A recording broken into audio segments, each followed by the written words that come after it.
الله يقول كلكم أنك تدعو الفرصة، قال ادعو. السلام عليكم. حطوا لايك لطفا واشتركوا بالقناة إذا ما كنتم مشتركين واذكروا الله. وهيا نبدأ الفيديو.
أنت شفنا، أنا ما أريد أن أقاطع، أنا أبحر في سفينتك الجميلة، لكن أنت قلت ما في أحد دعا الله فرده، لكن كثير يقولون دعوت بشيء فلم يستجب لي. إيش نقول لهم شيخ؟ هذا مستعجل. ولذلك في الحديث القدسي يا شيخ، الحديث القدسي أن الله يقول يا عبادي كلكم ضال، كلكم تشمل إلا من هديت فاستهدوني، يعني ادعوني، اطلبوا الهداية مني جل جلاله. يا عبادي كلكم جائع إلا من استطعمت فاستطعموني أطعمكم. يا الله. يا عبادي كلكم عار إلا من كسوت فاستكسوني أكسكم. يا عبادي إنكم تذنبون الليل والنهار الله. وأنا أغفر الذنوب. وهذا رد حتى على إخواننا الذي يقول يا أخي أنا أذنب كثير. هنا نقول له تعال اسمع، الله يقول كلكم يذنب فاستغفروني أغفر لكم. يا عبادي، هذا يا شيخ رد.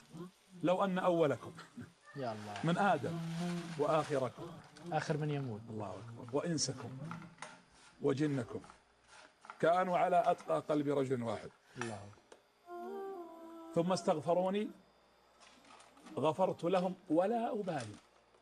على أفجر قلب رجل ثم استغفروا الله غفر الله لهم ولا يبالي. يا عبادي لو أن أولكم وآخركم وإنسكم وجنكم وقفوا على صعيد واحد. الله. كم عدد الخلق؟ على صعيد واحد، فسأل كل واحد مسألته وأعطى الله كل واحد مسألته، ما نقص ذلك من ملكي شيئا إلا كما ينقص المخيط إذا أدخل البحر. الله أكبر. ولذلك فضل الله عظيم. لكن هؤلاء بالمناسبة الشيطان هو الذي يحاول أن يخبر الإنسان، لأنه يعلم أن الله لو دعاه استجاب، فيحاول أن يبعد الإنسان عن دعاء ربه بأي سبيل. ولذلك الله يغضب إن تركت سؤاله. وبني آدم حين يسأل أو يسأل يغضب. صحيح. لا تسألن بني آدم حاجة واسأل الذي أبوابه لا تغلق. أنت إذا سألت الله يفرح ولا يغضب. ولذلك كيف لا يعطيك؟ ولذلك ابن الشيطان الرجيم إذا علم أنك تدعو الله حاول أن يقطع عليك ويأتيك بهذه الظنون وهذه الشكوك. كيف تدعو وأنت مذنب؟ لأنه يعرف أنك إذا سلكت الطريق ستنجو وهديت وفتحت لك الأبواب. أبو هريرة يا رجل رضي الله عنه وأرضاه يذهب إلى النبي صلى الله عليه وسلم يقول يا رسول الله أمي تؤذيني فيك. الله. صحابي جليل ولم تصل الأمة بعد وتسب النبي صلى الله عليه وسلم. وأبو هريرة منزعج، هذه أمة والمسبوب محمد عليه الصلاة والسلام. يا رسول الله أدعو لأمي فقط حتى لا تؤذيني فيك. هو كان يريد فقط يدعو لها عشان ما تسبه. فقال اللهم اهدي أبا هريرة. يقول أبو هريرة فذهبت للبيت رايح، يوم وصل عند الباب وطرق الباب قالت أمه انتظر لا تدخل مكانك، في الرواية مكانك. يقول قلت إنا لله وإنا راجعون. ايش بتقول بعد؟ قال فخرجت إليه وهي تقول أشهد أن لا إله إلا الله وأن محمد رسول الله. مستبشر راح يا رسول الله استجاب الله دعاك لأمي. وفرح أبو هريرة قال فرصة، قال ادعو الله لي الله يا رسول الله ولأمي ألا يرانا أحد إلا أحبنا. ودعا النبي صلى الله عليه وسلم أنه لا يرى أبا هريرة أحد إلا أحبه. وإلى يومنا هذا لا يسمع بأبي هريرة مؤمن إلا يحب ذلك الصحابي. فنشهد الله على محبة نبينا ومحبة الصحابة وأبو هريرة رضي الله عنه.